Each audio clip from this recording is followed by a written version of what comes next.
Welcome to the Honest Reflection Podcast with your hosts, Cody Hairston and Nick Woods. Here, we want to help you reflect on your week and be honest about your relationship with God. We hope you enjoy this episode. Hey guys, glad to have you in our conversation again this week. Nick is here with us again. How's it going, Nick? Good. It's good to be with you again. It's good to dive in again to our reflection on the fruit of the Spirit and how we can live in a way that the fruit of the Spirit is seen in us.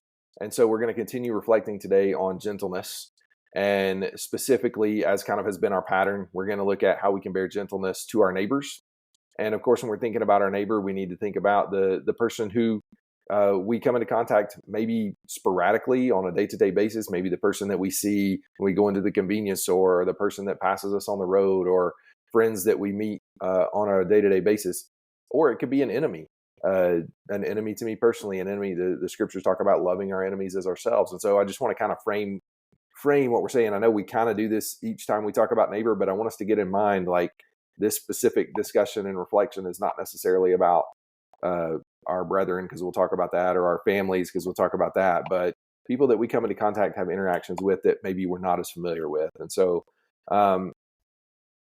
I think when we think about this and thinking about how we respond to those that we may not know very well or may not know us very well, it's really important.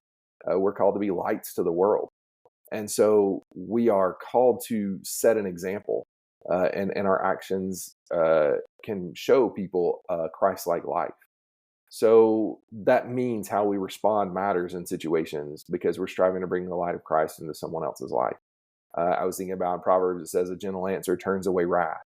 You know, when we think about gentleness in our reactions, our response and our reaction has an impact on a situation.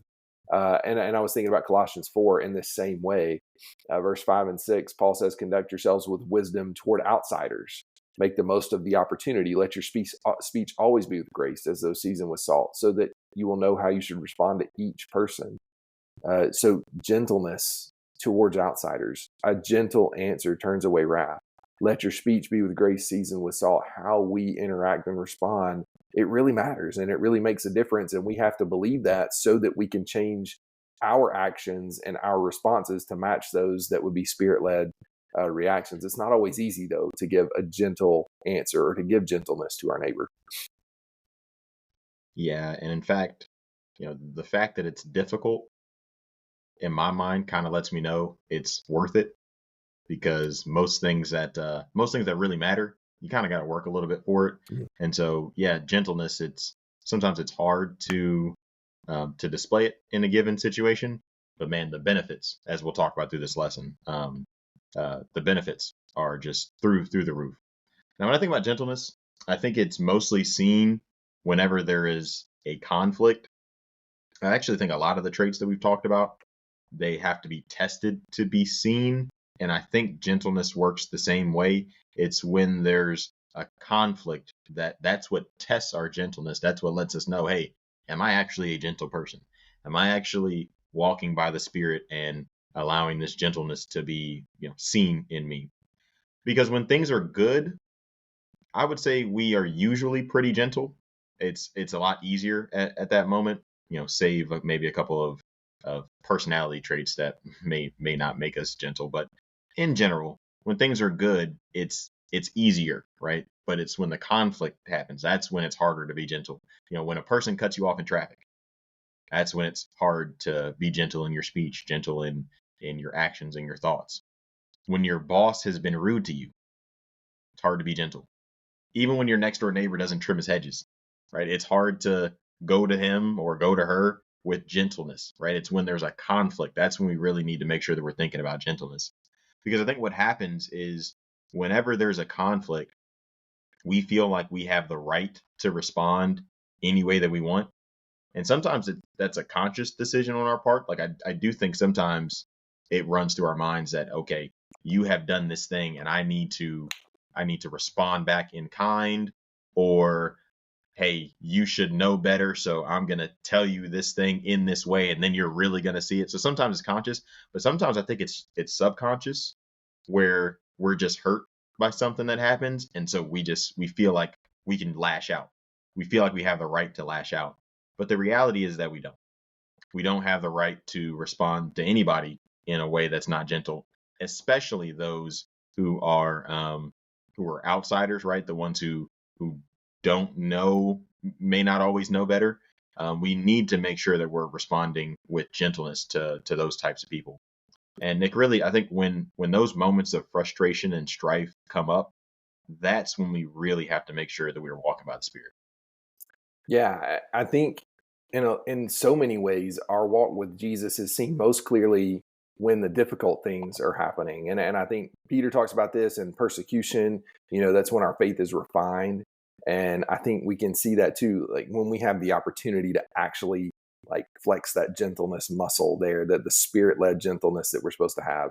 Like that's when we can find out, like, one, about ourselves, but two, like that's when we see the difference, when others can see the difference in us too, in that gentleness. So um, I think what we also need to see in this is that our gentle answer, or our gentle response is really a type of mercy. And I think that's a way that we can think about this that can be motivating for us, because we're called to be merciful. We can extend that mercy. It's also, I mean, we could think about it as giving grace. I mean, if we're giving a gift to someone, maybe they don't deserve it. Maybe it's a situation where clearly the just thing would be how return in kind with harshness, but your answer is going to be grace. It's going to be a gift to them in the gentleness that you give. And so we need to be aware of that. I think that needs to motivate us to see what we have been given by Jesus in mercy and in grace dictates everything about how we respond and live and walk in this life. And so, especially when it comes to gentleness and the way that we react and act towards others, it may be that the person deserves our harshest answer because of the way they spoke to or treated us. But our goal is not to be the bringer of justice. That's not our job. That's never our goal. Our goal is to show mercy so that we can be the bringer of the gospel, right? If we just like flip that on its head, like our goal should be to bring people to Jesus. And I think so often it gets flipped on its head. I think so often when we're in that anger mode or frustrated, or we're responding to somebody who's being harsh with us, justice is the first thing that's on our mind. And we feel just in extending our version of justice. Like, one, it's really important that we know that it's our version of justice, maybe not like true justice from the Lord, but also that's not what we're called to do.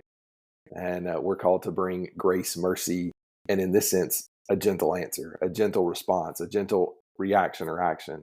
We may not know what our neighbor is going through. I was thinking about this from this perspective too, when it comes to motivation and extending mercy. Like when we're interacting with people that we don't know very well or we don't see very often, like we don't know what's going on in their life.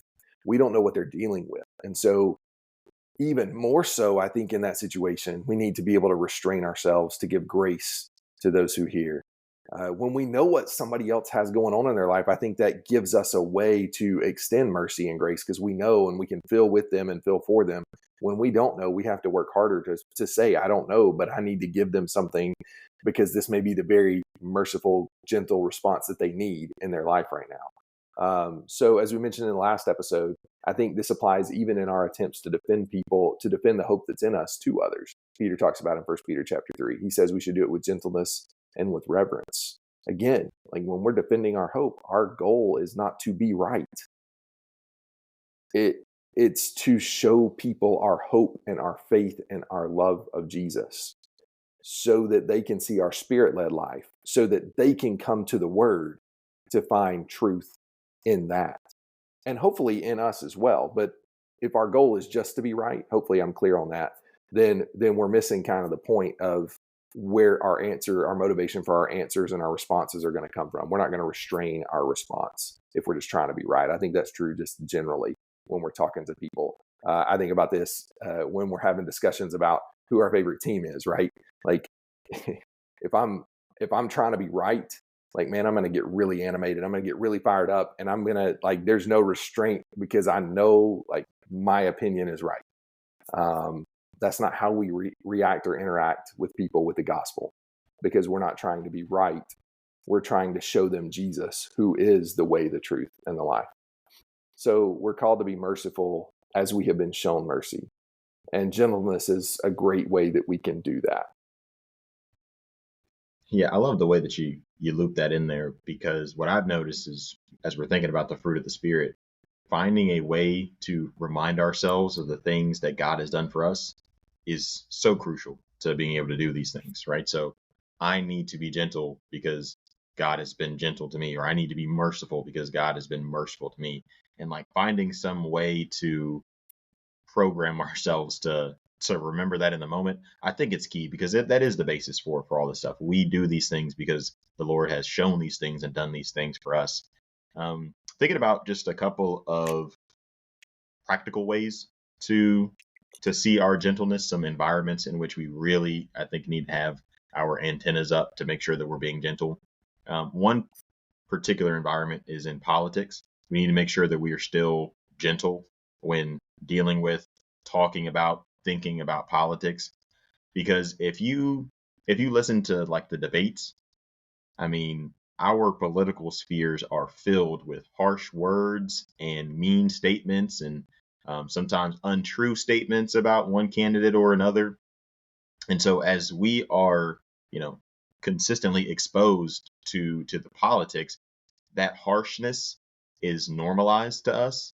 And it even gets to the point where we start to champion that type of speech, where we want the candidate who's going to say things that undercut the other one, or they're just harsh in the way that they talk to or about the other candidate.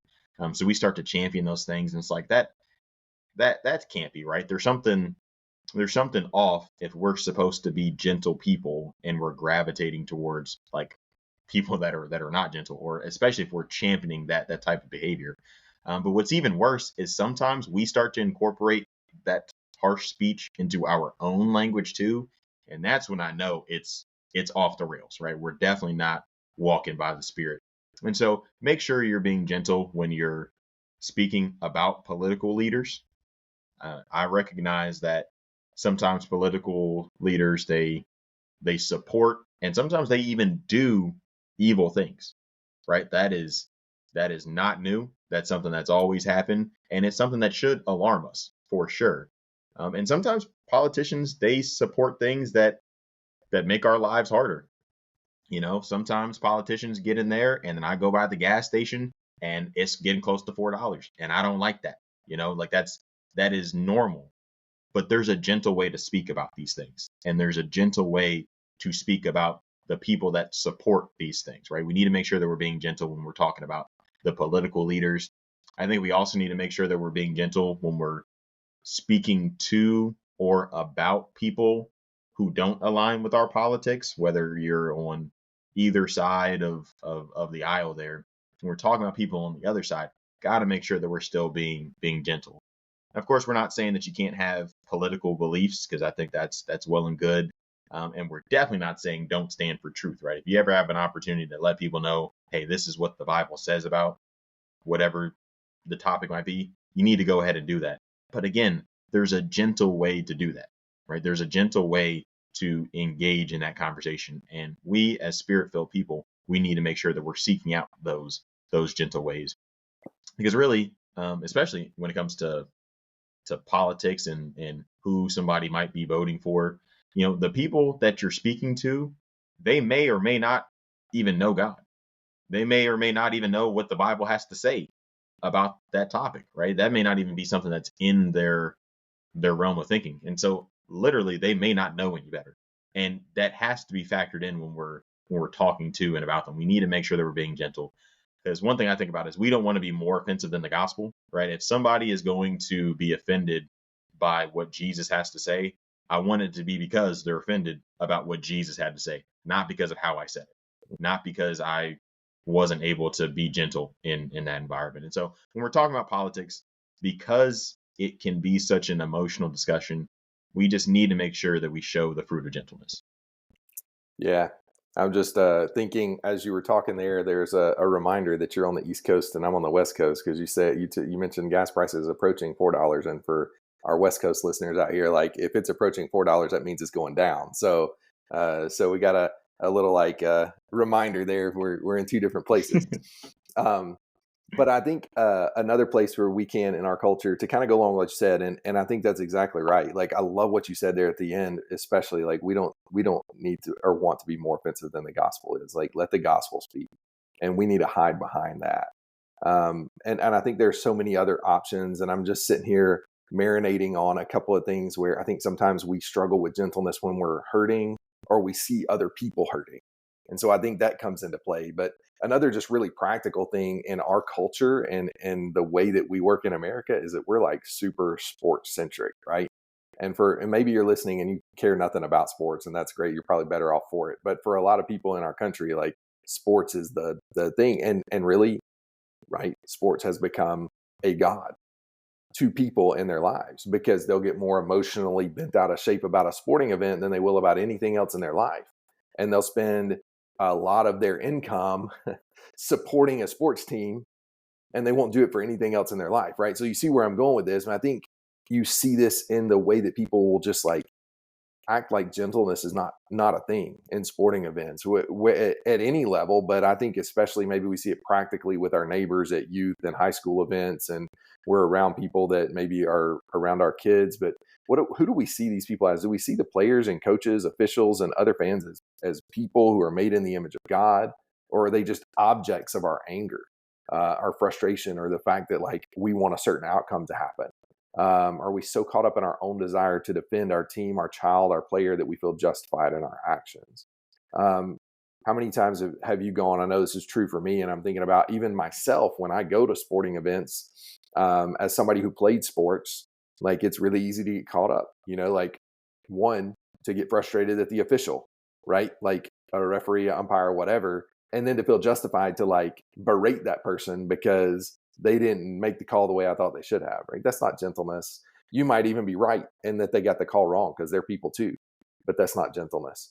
Or berating people, or we need to be aware that um, the way we present ourselves at any place, but especially at a place where people find something so emotionally intense, like we can stand out. We can stand out and we can shine our light. When we're trying to be spirit-led people, we don't have off days or off places or places that we go that we don't have to be spirit-led people. They're not exceptions to that rule. And there are people at these events that are in need of grace and mercy, just like we are. And our actions could be a way to win them to Jesus and Jesus's way of living. So I think where Cody and I are both coming from here is we just want everybody to be practically aware that we have so many opportunities to choose gentleness in our day-to-day interactions with those who are living around us and can see the way that we live our lives. Yeah, and you touched on the last thing I wanted to bring up here towards the end there, that your gentleness, it's going to stand out to people, because it's like we've just been mentioning, like gentleness is not something that's just normal to everybody, depending on the type of household that they were raised in or the types of people that they normally find themselves around. A lot of people are around harsh people all the time, and so when you come in and you're gentle, it's like they notice that's different. I think especially if you're a guy, guys are supposed to be rough and tough. They're supposed to cuss and fuss and all that nonsense. But if you're not like that, people are going to notice. And so if you can find a way to respond to people in a gentle manner, especially consistently, you're going to get people talking. It may start out where first they're like, oh, hey, look, this is a nice guy.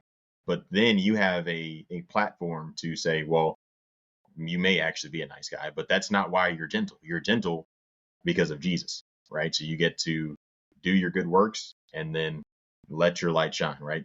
Just turn the glory over to the Father. So really gentleness, it's just another way that we can let our light shine. Yeah. Yeah, that's right. So let's be motivated to go out and be spirit led in our gentle actions and reactions to those around us. The fruit of the Spirit consists of gentleness, and there is no law against that. We're striving to be spirit led people who are being pleasing to our Father. So how can you work to show restraint and give gentleness to your neighbors? And of course, as we reflect on this, we reflect on how is God's gentleness changing us.